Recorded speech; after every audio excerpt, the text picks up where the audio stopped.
Hello friends, एक बार फिर से आपका स्वागत है बाबल क्लासेज के official YouTube channel study with Babal sir.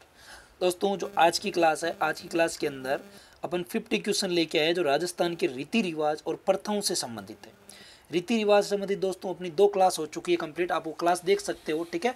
और उसके बाद में आप इन क्वेश्चन करो, आप सीधे क्वेश्चन भी करते हो तो कोई दिक्कत नहीं है, बहुत ईजी टॉपिक है ये, इजीली आप इन क्वेश्चन को हल कर सकते हो। देखिए पहला क्वेश्चन है दोस्तों, अपना क्वेश्चन है कि बढ़ार क्या है। बढ़ार एक प्रथा है जो क्या है।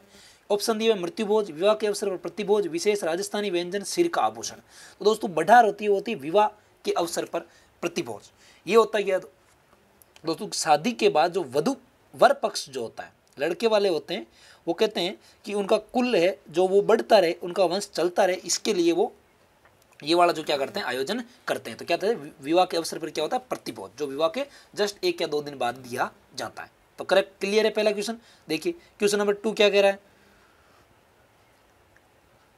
निम्न में से राजस्थान के लोक जीवन में नारचारी शब्द किससे संबंधित है। नारचारी वर्ड सीधा सीधा याद रखना है दोस्तों, नारचारी वर्ड किससे संबंधित है। गृह कीड़ा, लोक नृत्य, आभूषण, परंपरा। तो दोस्तों नारचारी होता है गृह कीड़ा। गृह कीड़ा यानी कि घर में जो नॉर्मल खेल खेले जाते हैं नॉर्मल, उससे संबंधित है क्या, नारचारी। तो क्लियर है क्वेश्चन नंबर 2 भी। अब देखिए क्वेश्चन नंबर 3 क्या कह रहा है अपने को। क्वेश्चन नंबर 3 कह रहा है अपने को, निम्न में से कौन सा संस्कार जन्म से संबंधित है।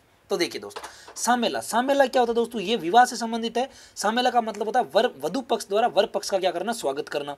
बान, ये भी विवाह संबंधित है। मौसर, ये मृत्यु संबंधित है। तो एक बचा दोस्तों जड़ूला।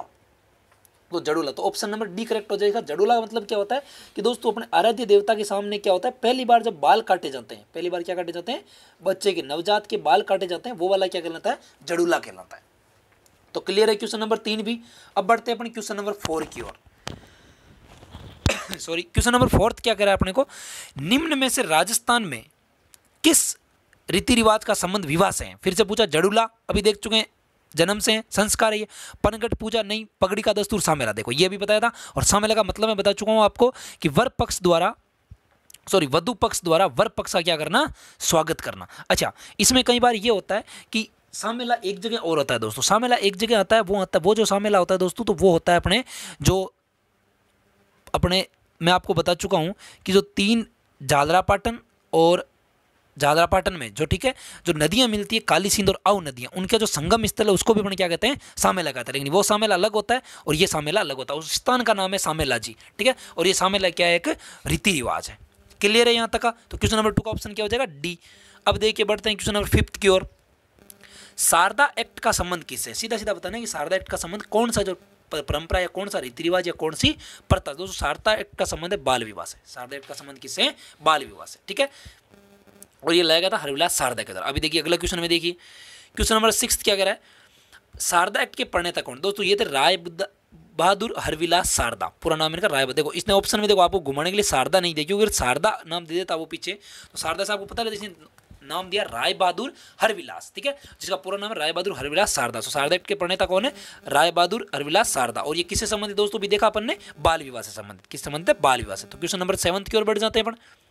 देखिए क्वेश्चन नंबर 7 क्या कह रहा है, मृत व्यक्ति को शमशान ले जाने के लिए प्रयुक्त लकड़ी की सैया क्या कहलाती है। आगे आदेटा नहीं कहलाती, ओक नहीं कहलाती, बैंकुटी क्या कहलाती है दोस्तों, बैंकुटी, ठीक है। तो मृत व्यक्ति को जो ले जाती है वो सैया क्या कहलाती है, बैंकुटी।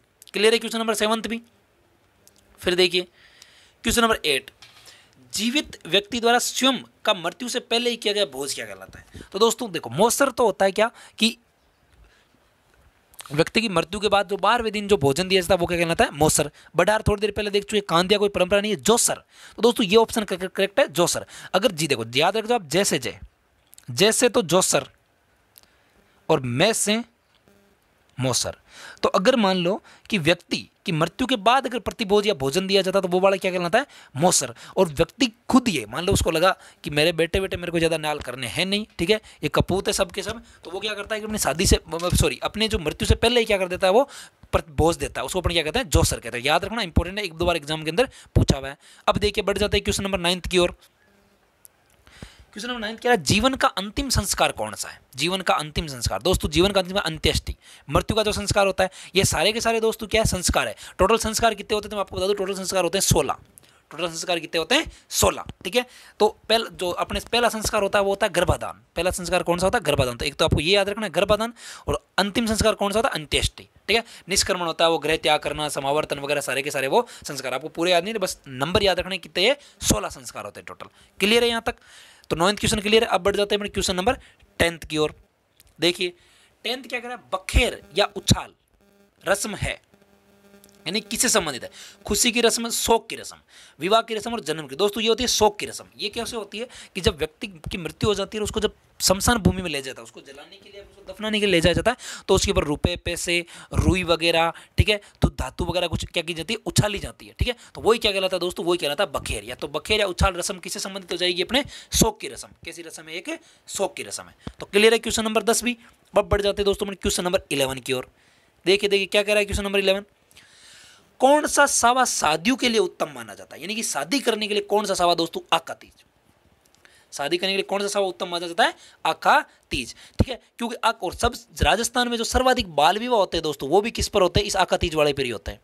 और दोस्तों ये कहते हैं इसको अबूझ सावा कहते हैं, यानी कि इस दिन अगर आप शादी करते हो तो आपको पंडित से पूछने की जरूरत नहीं है कि मेरा शादी का मुहूर्त सही है कि नहीं है, यानी कि इस दिन शादी आप कर रहे हो, इसका मतलब आपका शादी का मुहूर्त क्या है? अपने आप ही करेक्ट है।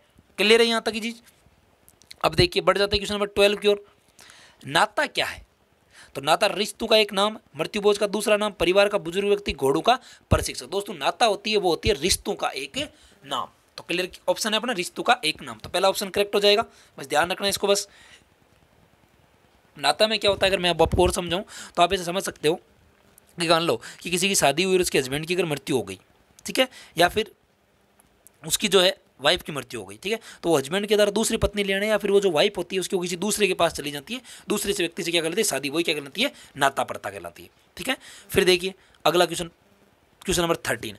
पानीवाड़ा क्या? देखो नाम से क्लियर है कि पानी से संबंधित है। फिर पूछा किससे संबंधित है? विवाह, मृत्यु, बच्चे के जन्म और गृह प्रवेश। तो दोस्तों पानीवाड़ा संबंधित है मृत्यु से। मृत्यु से कैसे संबंधित होता है? तो होता क्या पानीवाड़ा दोस्तों कि जब किसी व्यक्ति को मृत्यु के बाद शमशान में ले जाया जाता है, जब शमशान भूमि में ले जाया जाता है उसको दफनाने वगैरह के लिए, फिर उसको जलाने वगैरह के लिए, वो अलग अलग धर्म के हिसाब से अलग अलग रीति रिवाज होते हैं। ठीक है, तो दोस्तों शमशान के में ले जाने का, उसको जलाने के बाद जो उतने भी व्यक्ति होते हैं वो सारे के सारे क्या करते हैं? स्नान करते हैं। सारे के सारे क्या करते हैं? स्नान करते हैं, ताकि वो खुद को क्या करे कि हम स्नान करके और गंगा जल से, पवित्र जल से क्या करते हैं? स्नान, तो ताकि वो क्या हो जाए? पवित्र। दोस्तों यही संस्कार क्या कहलाता है? पानीवाड़ा। क्या कहलाता है? ये पानीवाड़ा। तो क्लियर है यहाँ तक का? अब देखिए बढ़ जाते हैं क्वेश्चन नंबर 14 की ओर। क्या कह रहा है क्वेश्चन नंबर 14? संथारा प्रथा किस धर्म से संबंधित है? तो दोस्तों संथारा प्रथा मैं बता चुका हूं जैन धर्म से संबंधित है। हिंदू, मुस्लिम, बौद्ध, जैन किस संबंधित है? जैन धर्म से। ये अपने वीडियो के अंदर भी आ चुका है। तो अगर अभी तक आपने सामाजिक कृतियों वाले वीडियो नहीं देखे, 2 भाग डाल करके मैंने सामाजिक कृतियां फर्स्ट और सेकंड, तो सारे वीडियो देखोगे आप तो आधे क्वेश्चन तो आपके वैसे ही क्लियर हो जाएंगे। तो संथारा प्रथा किस धर्म से संबंधित है? दोस्तों जैन धर्म। जैन संथारा प्रथा का मतलब क्या होता है कि जैन धर्म में जो मुनि वगैरह होते हैं, ऋषि मुनि वगैरह होते हैं, वो अन्न और जल त्याग देते हैं। अन्न और क्या देते हैं? जल, और अपने वो एक कमरे के अंदर बंद कर लेते हैं और फिर अपने शरीर क्या देते हैं? त्याग देते हैं, यानी प्राणों की आहुति देते हैं। वो कहते हैं कि इससे उनको क्या मिलेगी? मोक्ष मिलेगी, या फिर मुक्ति मिलेगी, या फिर ज्ञान की प्राप्ति होगी। ठीक है, तो ये कहलाती है दोस्तों संथारा प्रथा। कौन से धर्म से? धर्म में संथारा प्रथा? जैन धर्म में अपने। बढ़ जाते हैं क्वेश्चन नंबर 15 की ओर। कुकड़ी की रस्म किस जनजाति में प्रचलित है? वेरी वेरी इंपॉर्टेंट क्वेश्चन है। कुकड़ी जन्म दोस्तों भील, सांसी, डामोर, मीणा। देखो सारी की सारी आदिवासी जनजाति दी थी दोस्तों। सांसी, तो सांसी जनजाति है वो क्या कहते हैं? कुकड़ी की रस्म कहलाती है। अब कहते हैं कुकड़ी की रस्म होती क्या है सर? ये भी बता दो दोस्तों। कुकड़ी की रस्म क्या होती है कि अगर हस्बैंड जब अपनी पत्नी की चरित्र की परीक्षा लेना चाहता है, ठीक है, तो वो उसको टास्क देता है, एक मुश्किल टास्क देता है, जैसे कि अंगारों पर चलना वगैरह, या कोई ऐसा टास्क जिसको करना बहुत ही क्या होता है? मुश्किल। और फिर ऐसा माना जाता है कि अगर वो उस मुश्किल टास्क को उसकी पत्नी पूरा कर लेती है, इसका मतलब उसका चरित्र सही है, यानी कि वो चरित्र नहीं है। हालांकि दोस्तों ये गलत है, ये महिलाओं के साथ अत्याचार करने की परंपरा है, लेकिन उनकी क्या ये एक रस्म है, ठीक है, जो चल रही है। किस में चल रही है? सांसी जनजाति में। क्लियर है? बढ़ जाए क्वेश्चन नंबर 16 की ओर। क्या कह रहा है क्वेश्चन नंबर 16? किसके शासनकाल में मेवाड़ में सर्वप्रथम डाकण प्रथा पर रोक लगाई गई? किस पर रोक लगाई दोस्तों? डाकण प्रथा पर। किसके शासनकाल में मेवाड़ में सर्वप्रथम डाकण प्रथा पर क्या लगाई गई?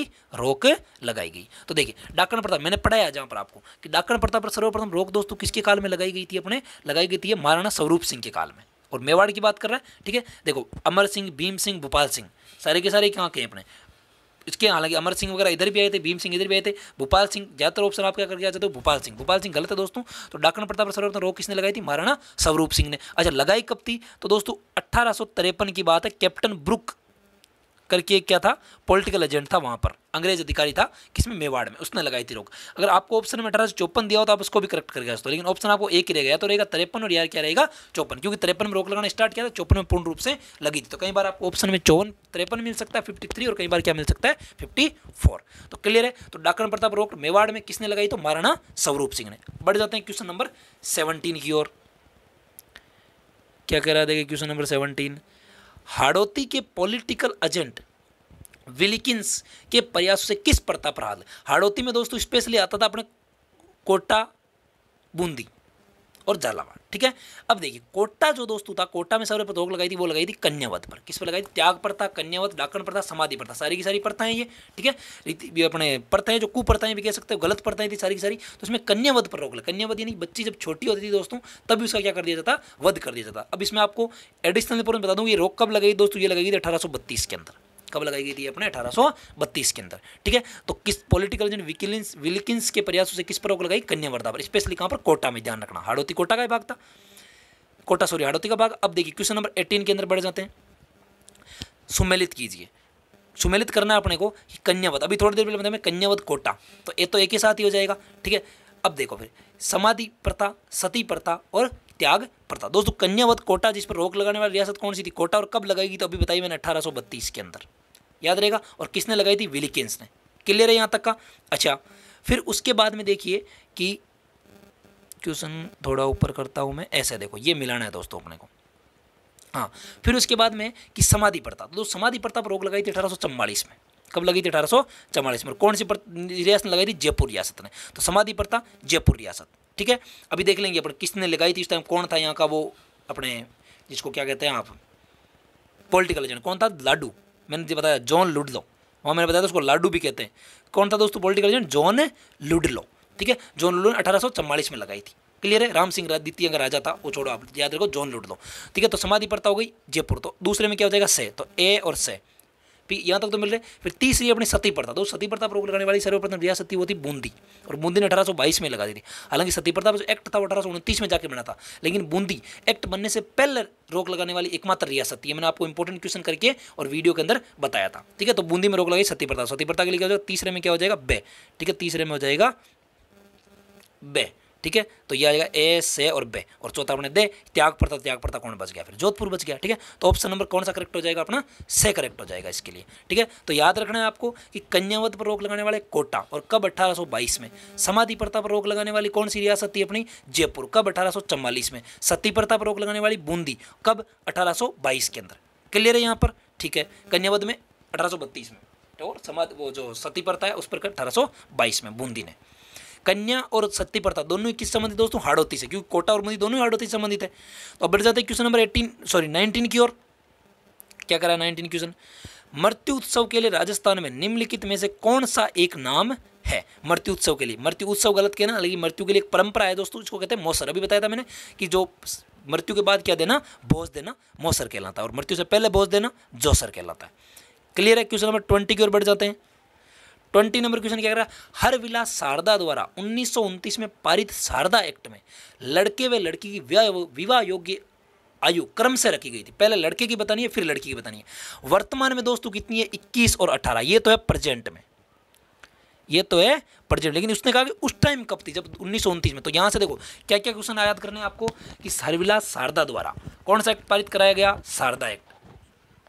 कब पारित कराया गया, 1929 में। किसके लिए, बाल विवाह को रोकने के लिए। किसके, बाल विवाह को रोकने के लिए। और इसके अंदर दोस्तों लड़के की उम्र तय की गई थी 18 वर्ष, और लड़की की उम्र कितनी तय की गई थी, 14 वर्ष। तो ऑप्शन नंबर कौन सा करेक्ट हो जाएगा अपना, ए ऑप्शन करेक्ट हो जाएगा। याद रहेगा, इंपॉर्टेंट क्वेश्चन है, ध्यान रखना। तो क्वेश्चन नंबर 20 क्लियर है। बढ़ जाते हैं क्वेश्चन नंबर 21 की ओर। ग्रामीण क्षेत्रों में सब्जी व अन्य सामान खरीदने के लिए बदले दिया जाने वाला अनाज क्या कहलाता है। अब तक नहीं देखा होगा आप दोस्तों आपने ये क्वेश्चन, तो मैं बता दूं कि दोस्तों ये कहलाता है कीणा। क्या कहलाता है, ये कीणा कहलाता है। ईंच, लाणी, दाण कुछ नहीं कहलाता है। लाणी एग्जैक्ट नाम होता है लावणी, ठीक है। तो ये क्या कहलाता है, तो ग्रामीण क्षेत्रों में सब्जी और अन्य सामान खरीदने के लिए, मान लो कि जो कोई सब्जी बेचने वाला आया, उसको आपने क्या दे दिया, 2 किलो अनाज दे दिया, तो उससे क्या बना लेगा, रोटी बना लेगा, और आपको घर के लिए क्या मिल जाएगी, सब्जी मिल जाएगी। जो अनाज आपके पास क्या था, अतिरिक्त अनाज था, वो आपने किस में काम में ले लिया, उसको सब्जी के रूप में बदल लिया। तो दोस्तों ये वाला अनाज क्या कहलाता था, कीणा। याद रहेगा आपको। बढ़ जाते हैं क्वेश्चन नंबर 22 की ओर। Very good. देखो क्या आ गया 22, बढ़ार का भोज निम्न में से किस मौके पर रखा जाता है? अभी आया था विवाह, बताने की जरूरत नहीं, फिर से 22 का ऑप्शन हो जाएगा ए करेक्ट। फिर देखिए 23, उदयपुर राज्य में डाकन प्रथा पर प्रतिबंध कब लगाया गया? अभी आया देखो, मैंने कहा था अगर ऑप्शन में 1854 कर दोगे, 1853 कर दोगे, 1850, 1853, 1855, 1858, तो क्या ऑप्शन है? 1853। और कौन से थे? महाराणा स्वरूप सिंह। कौन थे दोस्तों? महाराणा स्वरूप सिंह, बता चुका हूं मैं, ठीक है। और कैप्टन ब्रुक था। फिर उसके बाद में देखिए अगला बढ़ जाते हैं क्वेश्चन नंबर 24 की ओर। आदिवासियों में प्रचलित लीला मोरिया संस्कार किस अवसर से जुड़ा? लीला मोरिया संस्कार दोस्तों याद रखना आपको, ये किससे जुड़ा होता है? विवाह से संबंध। किससे जुड़ा होता है? लीला मोरिया संस्कार विवाह से जुड़ा हुआ है। क्लियर है? फिर देखिए अगला क्वेश्चन नंबर 25, राजस्थान में गोला, दरोगा, चाकर, चेला आदि संबोधन किसके लिए प्रयुक्त होते थे? पहले प्रयुक्त होते दोस्तों तांत्रिक के लिए, घरेलू दास के लिए, पुलिसकर्मी के लिए, बंधुआ मजदूर के लिए। तो दोस्तों ये होते थे अपने घरेलू दास के लिए। बंधुआ मजदूर मत करके ना, गलत हो जाएगा। घरेलू दास यानी घर में जो दास रखते थे आप, घरेलू दास रखते थे, उनको क्या क्या नाम कहते थे? गोला के दो, दरोगा के दो, चाकर के दो, चेला के दो। ये प्राचीन समय में क्या लेते थे? उनके लिए संबोधन प्रयुक्त होते थे। तो क्वेश्चन नंबर 25 का आंसर क्या हो जाएगा? बी करेक्ट हो जाएगा। क्लियर है यहाँ तक की कहानी? Very good. चलो अगले क्वेश्चन पे बढ़ जाते हैं। 26, जिम्मी क्या है? देखिए, पुत्र जन्म के पश्चात 14 दिन होने वाली रस्म, पर्युषण पर्व के दौरान 3 दिन का उपवास। पर्युषण पर्व दोस्तों जैन धर्म का अंदर होता है। फेरे अथवा सप्तपदी के समय मामा द्वारा दी गई और वधु द्वारा पहनी गई गोटी किनारे युक्त लाल गुलाबी ओढ़नी। तो जिम्मी से आपको याद रखना है कि जिम्मी क्या है? ओढ़नी है। जिम्मी क्या एक तरह की ओढ़नी है, ठीक है। और जिम्मी ओढ़नी है किसके द्वारा दी जाती है? तो बता रखा है इसने कि फेरे अथवा सप्तपदी के मामा द्वारा दी गई वधु द्वारा पहनी गई गोटी किनारे युक्त क्या कहलाती है? लाल गुलाबी ओढ़नी। ये क्या कहलाती है दोस्तों? जिम्मी कहलाती है। तो क्लियर है 26 क्वेश्चन। अब बढ़ जाते हैं क्वेश्चन नंबर 27 की ओर। क्या कह रहा है? आखा से क्या आशय? दोस्तों आखा से आशय क्या होता है कि मांगलिक अवसर पर काम आने वाले चावल या गेहूं के दाने, स्पेशली आते हैं किसके? चावल के, क्योंकि चावल को अपन कहते हैं अक्षत। चावल को शुद्ध हिंदी में क्या कहते हैं दोस्तों? अक्षत। अक्षत का मतलब होता है कभी भी क्षय नहीं होता है। ऐसा कहते हैं कि चावल वर्षों तक पड़ा रहता है ना, तो भी कभी वो क्षय नहीं होता। इसलिए आप देखना शादी में जहां भी कहीं भी यूज रहता है, क्या यूज रहता है? या तो चावल या फिर गेहूं, ठीक है। ज़्यादा इसके अंदर तिलक वगैरह के अंदर क्या काम ले जाते हैं? चावल, ठीक है, ताकि आपका रिलेशन है वो क्या रहे? अक्षय रूप से बढ़ता रहे। और जो आका तीज होते हैं उसका प्रॉपर नाम होता है, वो होता है अक्षय तृतीया। प्रॉपर नाम क्या होता है इसका? अक्षय तृतीया। क्लियर है यहाँ तक की चीज, ठीक है, जिस पर सर्वाधिक बाल विवाह होते हैं। तो क्या हो जाएगा? आखा से आशय क्या आशय हो जाएगा? मांगलिक अवसर पर काम आने वाले चावल या गेहूं के दाने। क्लियर है? 27 क्वेश्चन। बढ़ जाते हैं क्वेश्चन नंबर 28 की ओर। भेंट स्वरूप दिया जाने वाला वस्त्र विशेष क्या कहलाता है? तो दोस्तों तिमणियों, तिलक पछेवड़ो, तारो राणु, तुईजणो। तो दोस्तों भेंट स्वरूप जो वस्त्र विशेष भेंट किया था वो कहलाता है तिलक पछेवड़ो। क्या कहलाता? तिलक पछेवड़ा। मारवाड़ी ने आपने सुना होगा, पछेवड़ा का मतलब क्या होता है? चादर होती है, चादर होती है भाई, वस्त्र ही होता है एक तरह से, ठीक है। तो भेंट स्वरूप देने वाला वस्त्र विशेष क्या कहलाता है? अपने तिलक पछेवड़ो। क्लियर है? 28 नंबर क्वेश्चन। तो 28 का हो जाएगा बी ऑप्शन करेक्ट। बढ़ जाते हैं 29 की ओर। ईश्वर चंद्र विद्यासागर ने किस प्रथा को समाप्त करने का बीड़ा उठाया? सीधा सीधा याद करना है, विधवा विवाह को। ईश्वर चंद्र विद्यासागर ने बोला कि जो विवाह है, विधवा विवाह है, उन पर क्या देनी चाहिए? उनको जोर देना चाहिए, इनको बढ़ावा देना चाहिए उनको, ठीक है, ताकि समाज की जो कुछ कुरीतियां वो क्या हो सके? कम हो चुके, और महिलाओं के साथ अत्याचार भी क्या हो सके? कम हो सके, ठीक है। तो ये क्वेश्चन था अपना कौन सा? 29। तो 29 का ऑप्शन क्या हो जाएगा? ए करेक्ट हो जाएगा। बढ़ जाता है क्वेश्चन नंबर 30 की ओर। 30 क्वेश्चन देखो, सहगमन प्रथा का संबंध है। सहगमन प्रथा का संबंध कन्यावत से, विधवा विवाह से, सती प्रथा से, बाल विवाह से। तो दोस्तों सहगमन का मतलब होता है सती प्रथा ही होता है। सहगमन का मतलब होता है साथ साथ गमन, साथ साथ चलना, यानी कि साथ साथ मरना। इसको सहमरण भी कहते हैं। तो सती प्रथा के 2 नाम उपनाम मैंने बताए थे आपको वीडियो के अंदर, सहगमन या फिर सहमरण। इसमें क्या होता था कि पति की मृत्यु के बाद पत्नी जो थी दोस्तों अपने सतीत्व की रक्षा के लिए क्या करती थी? पति के साथ चिता में क्या जिंदा बैठ जाते थे, और वो क्या होती थी? अपने प्राणों की आहुति दे देती थी। ये वाली प्रथा क्या कहलाती थी? सती प्रथा, ठीक है। हालांकि इसका अभी पूर्ण रूप से क्या हो चुका है? उन्मूलन हो चुका है। 1987 के अंदर राजस्थान में लास्ट सती हुई थी, वो मैं आपको बता चुका हूँ वीडियो के अंदर, आप वीडियो को देख लेना, ठीक है। बढ़ जाते हैं क्वेश्चन नंबर 30 की ओर, सॉरी 31 की ओर। 30 क्लियर है? 31।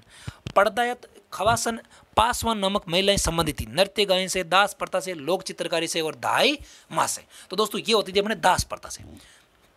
किससे संबंधित होती थी? अपने दास प्रथा से। जिसमें पर्दायत होती थी दोस्तों कि अगर मान लो कि राजा अगर किसी भी दासी को अगर पत्नी के रूप में क्या कर लेता? स्वीकार। देखो पैसे पे याद रखोगे, पत्नी के रूप में स्वीकार कर लेता, तो वो तो क्या कहलाती थी? उसकी पर्दायत। खवासन और पासवान क्या थी कि अगर राजा को मान लो कोई महिलाएं पसंद आती थी दोस्तों, तो वो जो क्या देता था? सोने चांदी के आभूषण देता था। सोने चांदी की क्या देता था? आभूषण। वो वाली क्या कहलाती थी? पर्दा, खवासन या फिर पासवान। ठीक है, तो पर्दा तो क्या हो जाएगी, अगर पत्नी के रूप में स्वीकार कर ले तो ये कौन सी सारी की सारी किससे संबंधित दोस्तों, ये महिलाएं दास प्रथा से। तो 31 का ऑप्शन क्या हो जाएगा, बी। दोस्तों ये पुराने टाइम में प्रचलित थी प्रथाएं, वर्तमान में इन प्रथाओं में से लगभग मान के चलो आप 99% प्रथाएं उन्मूलित हो चुकी है। फिर देखिए अगला क्वेश्चन नंबर 32, गौना रस्म किसे संबंधित, सीधे याद रखना विवाह से। होता क्या है कि विवाह के बाद वधु को जब पहली बार ससुराल भेजा जाता है, विवाह के बाद नहीं, विवाह के दिन एक बार तो भेजा जाता है, उसके बाद जब दूसरी बार यानी कि पहली बार जब उसको रहने के लिए या परमानेंटली जब क्या भेजा जाता है, ससुराल भेजा जाता है दोस्तों, वो वाली रस्म क्या कहलाती है, गौना। और गौना रस्म किसे संबंधित है, अपने विवाह से। क्लियर है क्वेश्चन नंबर 32। बढ़ जाते हैं क्वेश्चन नंबर 34 की ओर। बाखड़ी शब्द प्रयुक्त किया जाता है, देखो कितना गजब का क्वेश्चन। बाखड़ी गाय और भैंस के लिए, वैवाहिक रस्म के लिए, कृषि उपकरण के लिए, सिंचाई के उपकरण के लिए। दोस्तों ये गाय और भैंस के लिए। और गाय और भैंस क्या होती है कि जब वो दुधारू होती है तब तक उसको बाखड़ी, जब वो दूध देना बंद कर देती है तो दोस्तों उसको क्या कहते हैं, ये क्या है, बाखड़ी गाय है या फिर बाखड़ी भैंस है, यानी कि अब दूध नहीं देती है। तो बाखड़ी शब्द किसके लिए प्रयुक्त किया जाता है, गाय और भैंस के लिए। क्लियर है यहाँ तक की चीज। अब देखिए क्वेश्चन नंबर बढ़ जाते हैं 34 की ओर। तो 33 का ऑप्शन क्या हो जाएगा, ए। 34 की ओर बढ़ते हैं, देखें बिंदोली, सामेला और पड़ला किस समारोह संबंधित। देखो अगर बिंदोली और पड़ला नहीं पता हो आपको तो भी सामेला याद रख लोगे आप, सामेला के संबंधित विवाह से, तो इसका ऑप्शन क्या हो जाएगा, विवाह। तो 34 का आंसर क्या हो जाएगा दोस्तों, विवाह। ठीक है, फिर देखिए बिंदोरी, सामेला, पड़ला सब जानते हो। फिर देखिए अगला क्वेश्चन नंबर 35, राजस्थान में राई का जाति किस पशु संबंधित है। ठीक है दोस्तों, राजस्थान में राई का जाति होती है, वो होती है ऊंट से संबंधित। किस पशु संबंधित होती है, अपने ऊंट से संबंधित। राई का जाति कौन से पशु संबंधित है, अपने ऊंट से संबंधित है। ठीक है, क्लियर है यहाँ तक। अब देखिए बढ़ जाते हैं क्वेश्चन नंबर 36 की ओर। क्या कह रहा है 36, गवर्नर जनरल लॉर्ड बेंटिक ने निम्न स्थलों पर सती प्रथा रोकने के आदेश दिए, तो निम्न में से कौन सा युग में सही नहीं है। अब देखो ऑप्शन यहाँ से क्या याद रहा आपको कि सती प्रथा पर रोक लगाने वाला कौन था, governor general Lord William Bentinck. और पहला गवर्नर जनरल था वैसे तो भारत का और बंगाल का अंतिम, ये भी याद रखना, ये पॉलिटी के अंदर मैं आपको डिस्कस कर चुका हूँ। तो देखिए ऑप्शन नंबर अलवर के अंदर 1830 बिल्कुल करेक्ट है। अलवर के अंदर कब रोक लगाई थी सती प्रथा पर, 1830 में। तो साथ में ये ऑप्शन भी आपको याद रखना है कि अलवर में सती प्रथा पर रोक कब लगी थी, 1830 के अंदर। जयपुर में सती प्रथा पर रोक कब लगी थी दोस्तों, 1844 के अंदर। डूंगरपुर में सती प्रथा पर रोक 1856 के अंदर। दोस्तों ये वाला जो ऑप्शन है अपना, ये क्या हो जाएगा, अपना गलत हो जाएगा। तो डूंगरपुर उस टाइम कोई रोक नहीं लगाई थी डूंगरपुर पर, केवल अलवर, जयपुर और जोधपुर। जोधपुर में 1848 बिल्कुल करेक्ट है, अलवर 1830 बिल्कुल करेक्ट है और जयपुर 1844 बिल्कुल करेक्ट है। तो 36 क्वेश्चन का ऑप्शन क्या हो जाएगा, ऑप्शन नंबर सी करेक्ट हो जाएगा। अब बढ़ जाते हैं क्वेश्चन नंबर 37 की ओर। देखिए 37 क्वेश्चन, दीपदान परंपरा का संबंध किस पवित्र शहर से। दीपदान परंपरा दोस्तों वेरी इंपॉर्टेंट क्वेश्चन है, पुष्कर से। पुष्कर राज जो कहते हैं, तीर्थों का मामा जिसको कहते हैं आप, पुष्कर राज को। फिर देखिए अगला क्वेश्चन है क्वेश्चन नंबर 38, कथन है राजस्थान की लोक परंपरा किसी एक व्यक्ति या व्यक्ति के समूह की सर्जना नहीं है, लोक परंपरा मानवता की स्वतः स्फूर्त अभिव्यक्ति है। पूछा है ए व आर दोनों सही है, आर सही है, ए गलत है। तो दोस्तों दोनों ही सही है कि राजस्थान की लोक परंपरा किसी व्यक्ति या व्यक्ति समूह, यानी किसी ने परंपरा ने पैदा नहीं किया है, परंपरा स्वतः ही क्या हुई है दोस्तों, उत्पन्न हुई है, व्यक्ति द्वारा स्वतः स्फूर्त अभिव्यक्ति है। ठीक है, तो ऑप्शन क्या हो जाएगा इसका, ए करेक्ट हो जाएगा। बढ़ जाते हैं क्वेश्चन नंबर 39 की ओर। क्या कह रहा है, किस समारोह में किसी देवता या देवी के सामने छोटे बच्चों के बाल पहली बार काटे थे। थोड़ी देर पहले मैं बताया ये कहता था जडूला, जदूला लिख दिया इसने, जडूला। क्या होता है कि किसी भी देवता या देवी के सामने छोटे बच्चे के बाल जब पहली बार काटे जाते हैं तो वो वाला प्रोसेस क्या कहलाता है दोस्तों, अपना जडूला कहलाता है। क्लियर है यहाँ तक का। अब देखिए क्वेश्चन नंबर 40, सती प्रथा का अन्य नाम अभी बताया, सहमरण, सहगमन और अनवारण। तो ऑप्शन क्या कर जाएगा करेक्ट अपना, ये सभी, यानी कि 40 का ऑप्शन क्या हो जाएगा, डी। फिर देखिए दोस्तों अगला क्वेश्चन 41, गर्भवती स्त्री को अमंगलकारी शक्तियों से बचाने के लिए किया गया संस्कार। ये भी आपको याद रखना दोस्तों, ये कहलाता है सीमंतोन्नयन। कौन संस्कार कहलाता है, सीमंतोन्नयन। ठीक है, तो इसका उल्टा भी पूछ सकता है कि सीमंतोन्नयन निम्न में से किस काम आता है। तो सीमंतोन्नयन क्या था, गर्भवती जो स्त्री होती है उसको और उसके बच्चे को अमंगलकारी शक्तियों से क्या किया जाता है, बचाव किया जा सके, उसके लिए कौन सा संस्कार किया जाता है दोस्तों, सीमंतोन्नयन का संस्कार। थोड़ा बहुत बता दूं, उपनयन दोस्तों संस्कार होता है ना, वो होता है अपने जनेऊ धारण करना। जो जनेऊ धारण करने वाला संस्कार होता है वो कहलाता है उपनयन संस्कार, यानी कि जब व्यक्ति अपनी शिक्षा के लिए जाता है अपने किसमें, गुरुकुल में, तो जनेऊ धारण करता है वो करता है उपनयन, निष्क्रमण अपने घर छोड़ देता है उसको। ठीक है, तो बढ़ जाएगा क्वेश्चन की ओर, क्वेश्चन नंबर 42 की ओर। तो अच्छा इसका ऑप्शन क्या हो जाएगा फिर, सीमंतोन्नयन। 41 क्या हो जाएगा, सीमंतोन्नयन। बढ़ जाते हैं क्वेश्चन नंबर 42 की ओर। शिक्षा समाप्ति पर किया जाने वाला संस्कार है। शिक्षा समाप्ति पर दोस्तों जो किया जाने वाला संस्कार है वो है अपना समावर्तन। वेदारंभ, जब अपने वेदों का अध्ययन प्रारंभ करता है वो कहलाता है वेदारण। उपनयन बता चुका हूँ, निष्क्रमण में आपको बता चुका हूँ। तो शिक्षा समाप्ति पर किया जाने वाला संस्कार कौन सा है? समावर्तन। ठीक है, फिर भी दोस्तों अगर सारे के सारे 16 संस्कार किसी को जानने हो तो आप वीडियो देखें तो मुझे कमेंट बॉक्स में लिख देना, मैं आपको पिक भेज दूंगा उसकी, ठीक है, स्क्रीनशॉट भेज दूंगा, या फिर मैं उसको आपको उसके लिए आपको मेरे व्हाट्सएप नंबर पीछे दिया था, व्हाट्सएप नंबर पर भी क्या कर सकते हो, मेरे को मैसेज कर सकते हो। ठीक है, कि 16 के 16 संस्कार की मैं आपको लिस्ट भेज दूंगा। तो बढ़ जाते हैं क्वेश्चन नंबर 43 की ओर। 42 हो गया, ठीक है। 43, बिल्लू में छेड़ा फाड़ना क्या है? छेड़ा फाड़ना क्या है? एक त्योहार है, एक तलाक है, एक पुत्र जन्म है, एक विवाह। तो दोस्तों छेड़ा फाड़ना होता है तलाक। बिल्लू में तलाक बिल्कुल ऐसे ही होता है कि क्या होता है, अगर पत्नी है मान लो कि अपनी अगर लूग अपनी जो ओढ़नी होती है उसका अगर थोड़ा सा पार्ट फाड़ के और अपने पति को दे दे और फिर उसको परमानेंटली छोड़ के लिए चली जाती है, तो वो वाला दोस्तों क्या हो जाता है? तलाक हो जाता है। ये क्या कहलाता है? छेड़ा फाड़ना। ठीक है, तो बिल्लू में छेड़ा फाड़ना। क्वेश्चन ऐसे ही पूछा, छेड़ा फाड़ना परंपरा किससे संबंधित है? तो बिल्लू, जैसे पूछा ना कुकड़ी रस्म किससे संबंधित है, ठीक उसी प्रकार ये भी क्वेश्चन पूछा जा सकता है। बढ़ जाते हैं क्वेश्चन नंबर 44 की ओर। लॉर्ड डलहौजी ने स्त्रियों को विधवा विवाह से मुक्ति प्रदान करने हेतु विधवा पुनर्विवाह अधिनियम किस वर्ष बनाया था? दोस्तों लॉर्ड डलहौजी ने विधवा विवाह के लिए जो काम किया था वो तो ईश्वरचंद्र विद्यासागर ने किया था, और जो उस टाइम यहाँ का जो गवर्नर था वो कौन था? अपना लॉर्ड डलहौजी। तो क्वेश्चन पूछा कि कब बनाया था दोस्तों? 1850, 1852, 1856। तो कब बनाया था इसने? 1856 के अंदर। तो ये भी याद रखना आपको कि विधवा पुनर्विवाह अधिनियम कब पास हुआ था? 1856, 1857 की क्रांति से जस्ट एक वर्ष पहले। तो क्वेश्चन नंबर 44 का ऑप्शन क्या हो जाएगा? सी करेक्ट हो जाएगा। बढ़ जाते हैं क्वेश्चन नंबर 45 की ओर। 45 क्या कहता है? राजस्थानी संस्कृति में जनोटन क्या है? वर पक्ष की ओर से दिया जाने वाला भोज, भूमि की माप, एक कर सीकर, एक प्रकार का लोक गीत। तो दोस्तों जनोटन होता है वो होता है वर पक्ष की ओर से दिया जाने वाला भोज। तो जो बढ़ार होती है वो भी क्या होती है? वर पक्ष की ओर से दिया जाने वाला भोजन होता है, और जो जनोटन होता है दोस्तों वो भी क्या होता है? वर पक्ष की ओर से दिया जाने वाला भोजन है। क्लियर? यहाँ पर 45 में ऑप्शन हो जाएगा ए करेक्ट। बढ़ जाते हैं 46 की ओर। राजस्थान की संस्कृति में मुगदना क्या है? दोस्तों उसको अगर नॉर्मल लोकल मारवाड़ी भाषा में बोलते हैं उसको कहते हैं मूंदना, मूंदना कहते हैं इसको, जिसको मुगदना भी कहते हैं। मुगदना क्या होता है? माता जी को मेहंदी डालकर मेहमानों में बांटना नहीं, लाख की चूड़े में चांदी की कड़ी पिरोज नहीं, भोजन पकाने के लिए लकड़ियां जो विनायक की स्थापना के पश्चात लाई जाती है। दोस्तों अपने को पता है कि शादी में प्रथम पूजनीय कौन होते हैं? गणेश जी महाराज होते हैं। तो गणेश जी महाराज की स्थापना के बाद भोजन पकाने के लिए लकड़ी लाई जाती है, ठीक है, जिसकी फिर उस पर मोली वगैरह बांध के उसका अक्षत वगैरह लगा के उसकी क्या की जाती है? पूजा की जाती है। दोस्तों वो वाले क्या कहलाती है? मुगदना। वो क्या कहलाती है? मुगदना। तो क्वेश्चन ऐसे भी पूछ सकता है कि मुगदना परंपरा किससे संबंधित हो? किससे संबंधित दोस्तों? शादी से संबंधित। तो इसका ऑप्शन क्या हो जाएगा? 46 का ऑप्शन आ जाएगा से। तो भोजन पकाने के लिए लकड़ियां जो विनायक की स्थापना के पश्चात लाई जाती है वो वाली क्या कहलाती है? मुगदना।